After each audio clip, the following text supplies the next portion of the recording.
Thank you, Mr. Chair, and Secretary Kennedy, thank you for being here.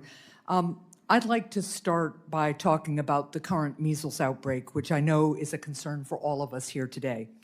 2 children in Texas have tragically died from measles this year, the first children to die from measles in our country in more than 20 years. Measles is almost completely preventable with the measles vaccine. As you know, it's critical that families hear directly and clearly from healthcare leaders about how they can best protect their children. So, Mr. Secretary, I'd like to give you an opportunity to say clearly here today to any parents who are watching that the best way to protect their children from measles is to vaccinate them. Yeah, I've said that the best way to stop the spread of measles is through vaccination. But I would say this. We have handled this measles outbreak. We get a measles outbreak every year.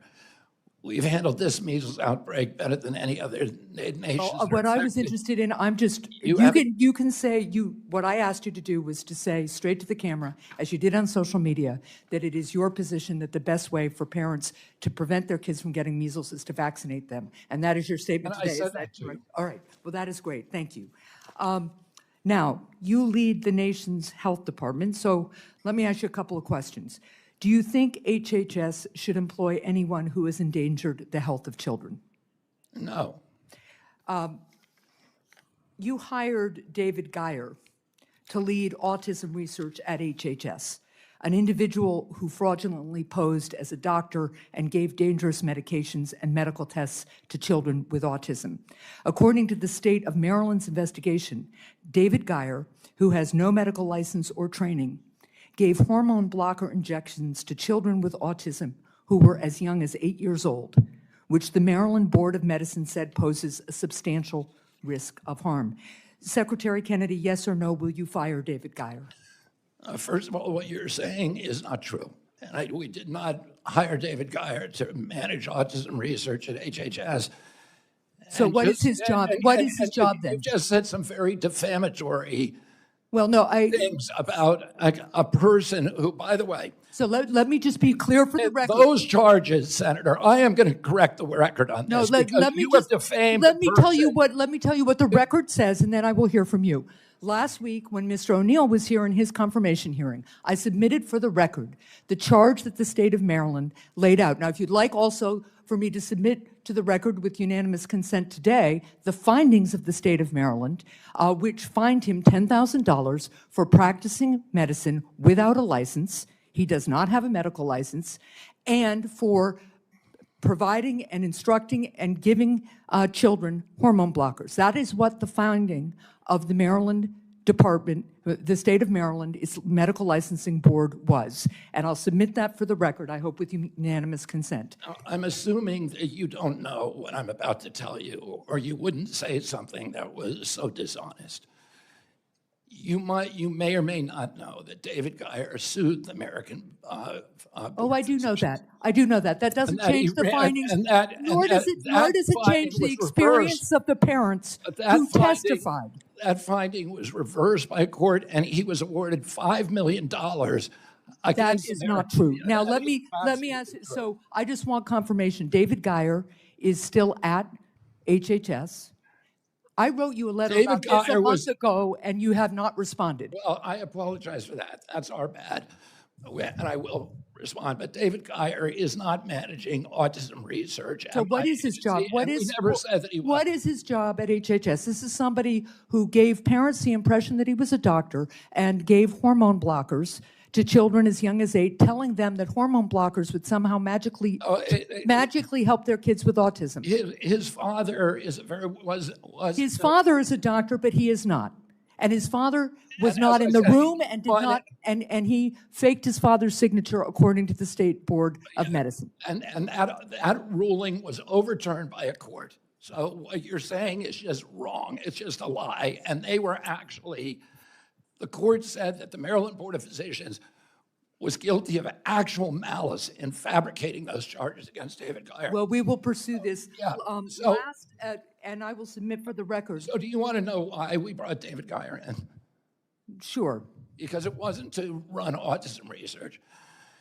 In 2002, the CDC runs a vaccine safety data link, which is supposed to be the vaccine information for the biggest HMOs that are supposed to allow CDC to have a surveillance system for vaccine injury. It's a backstop system.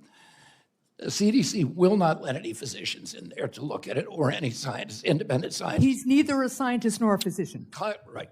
Congress ordered CDC to open it to the Geyers. So they are the only scientists who have ever been in there. But again, Mr. Geyer is not a scientist. Thank you. Independent scientists. Okay, Senator Hassan's time's expired, but before we move on, did you have a unanimous consent request that I heard in there, Senator? Thank you, Senator Hawley. I did. A unanimous consent request for the printout of the website that shows Dr. Geyer is in. Not Dr. Geyer, that's his father, Mr. Geyer, is employed, and also a unanimous consent request for the finding from the Board of Licensing in Maryland. Without objection to both of those. And now, Mr. Kennedy, before we get to my time, do you want, if you'd like to finish your response, go ahead, and then I'll recognize myself. David Geyer is the only living independent scientist who's seen the VSD inside. There's been a lot of monkey business with the VSD, including allegations of fraud.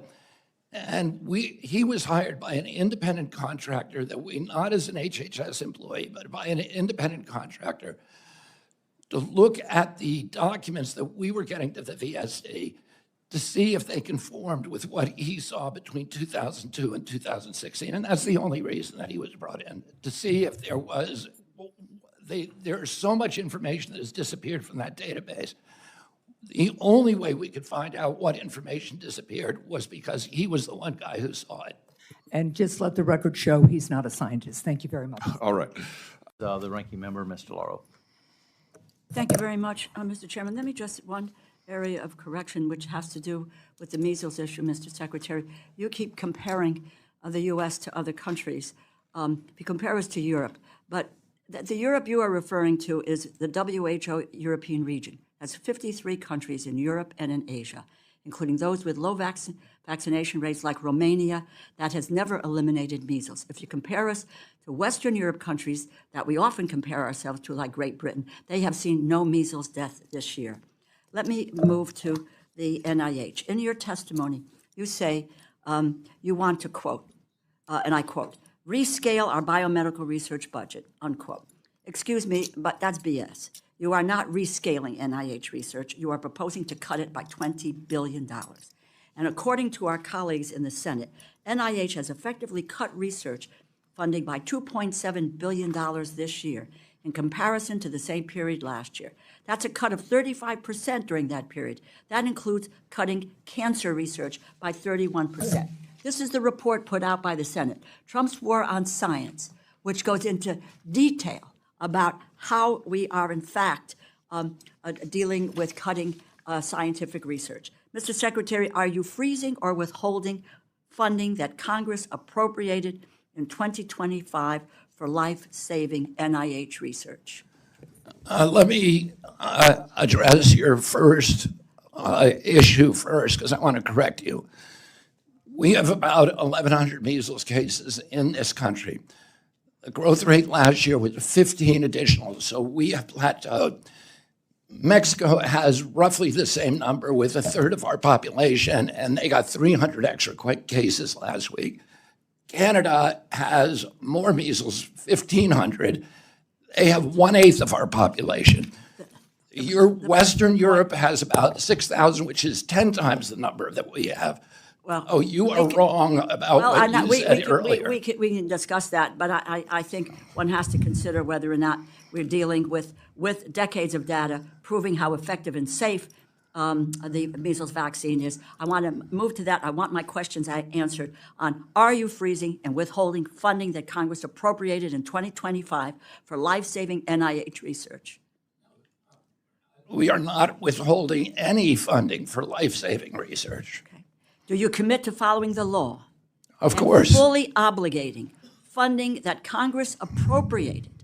We appropriated, it is the law of the land for NIH research, and to obligate those funds by September 30th of this year.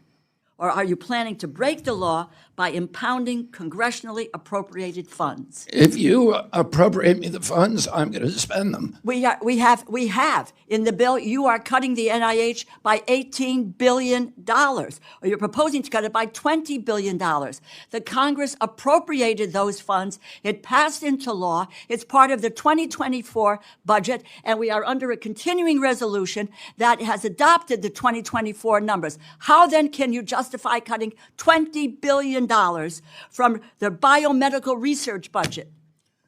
If you appropriate the money to me, I'm going to spend that money. We have appropriated, Mr. Secretary. Then I'm going to spend it. Then you're going to spend, you're not going to cut $20 billion from the NIH. The White House proposal is to do very, very large cuts at NIH. Well, that is contrary to the money appropriated. Ranking member. Yes. If Congress appropriates me the money, I'm going to spend the money. You have the power of the purse here. Thank you. You know that. Thank you for reiterating that, but I think that I'm not sure the administration really has internalized that, particularly Mr. Vogt hasn't internalized that when he says that we can in fact, impound money. The money is there. The 2024 budget includes the funding for the NIH. Will you commit to spending the money that is in 2024 in that budget? As I said, ranking member, if you appropriate the money, I'm going to spend that money. The money has been appropriated. So the answer to that is if you're not willing to accept the funds that have been lawfully voted by members of the House and Senate on the money for the National Institutes of Health. Well, I'm going to hold you to your word that that funding is there. It should be transferred from 24 to 25, and you've cut already $20 billion. Let's get that money back. Let's get that money back. You have an obligation to carry out the law and to implement what the Congress has done. Unbelievable. Unbelievable. Chronic disease and tobacco. Tobacco use is a major contributor to chronic disease and is a leading preventable cause of death in our nation. Each year, killing nearly 500,000 Americans, costing the nation nearly $250 billion in healthcare costs. CDC's tips from former smokers' media campaign alone is estimated to have saved more than $7 billion in healthcare costs by helping more than 1 million smokers quit. Why did you eliminate CDC's Office of Smoking and Health, an office that reduces the number of kids using tobacco products, helps audit tobacco users to quit, and saves taxpayers dollars? We have, under the reorganization, and I'm going to talk very, very broadly, because as of 4 o'clock yesterday afternoon, we are under a court order not to do any further planning on the reorganization. And I've been advised by my attorneys and not to talk about it. But I will just say broadly, many of the programs that the Democrats are now saying were cut at CDC were not cut at all. Those programs were transferred to the Administration for Healthy America.